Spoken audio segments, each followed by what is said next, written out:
Greetings and welcome to another thrilling and exciting episode of the Planetary Persuader. I am Cosmic Kev, your host. This is for April 19th, 2019. Double 19s. This is the 420 weekend, folks. What do we got here? We're starting off with a full moon that happened early this morning, okay? So for Friday viewers, early this morning in the last degree of Libra. I believe it's in the final little bit of the nakshatra known as Shitra, but it's going into Swati today. By the time you're watching it, it's probably in Swati nakshatra, and Swati is, about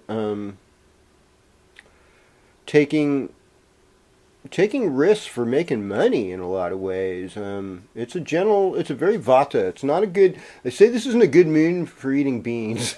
It'll get you gassy. This shouldn't be your tofu weekend, folks.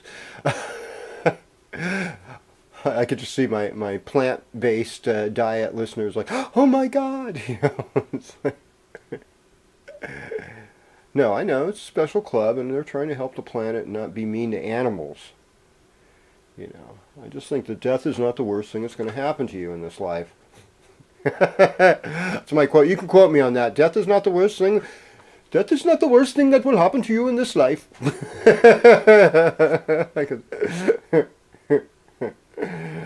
Okay, so we have a sun that's going to go into Taurus at 9. What time? Sun goes into Taurus at 1:55 a.m. Saturday morning. So we are out of Aries land, folks, and I can hear a lot of people go, "Thank God." But I mean, in the sidereal zodiac, the Jyotish, Vedic astrology, horoscope, we're still in Aries. We're actually in the nakshatra Vashvini, which is a celestial healer as far as where the sun is, and the sun's in an exalted place. And so there should be an up vibe in the world, an up vibe. So that's a good thing. So we're coming down from this full moon. Shitra is ruled by Mars. Mars is good at taking action. And I know that Gandhi had Shitra, had some Shitra going on. It made him really tough. So we've got this whole spiritual focus of Neptune in the 12th house. We've got Mercury still in Aries, and but Uranus and Sun are conjoined, even though they're in different signs.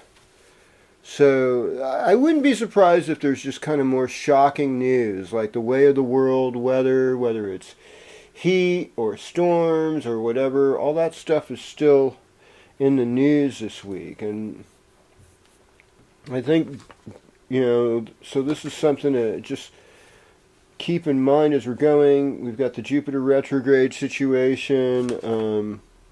We're going to have Pluto retrograde on the 24th, on Wednesday at 11:45 a.m. So Pluto hasn't been retrograde for a while.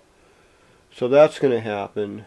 And next week we'll be dealing with Saturn retrograde too. So, the whole retrograde deal is coming back. We had this period where nothing was going retrograde last month, for a little bit. And it was like, wow, all systems go. And I'm always fascinated when I see a chart of somebody who's like got no retrograde planets. I'm like, what the heck? Right? How do you get so lucky? Or boring. How do you get so boring, right? You have no retrogrades? Jeez. Well, we people with retrograde planets are depressed people. Well, you don't know that for a fact, do you? Unless you really done your research, right? Right. So we're always doing research, and it never ends,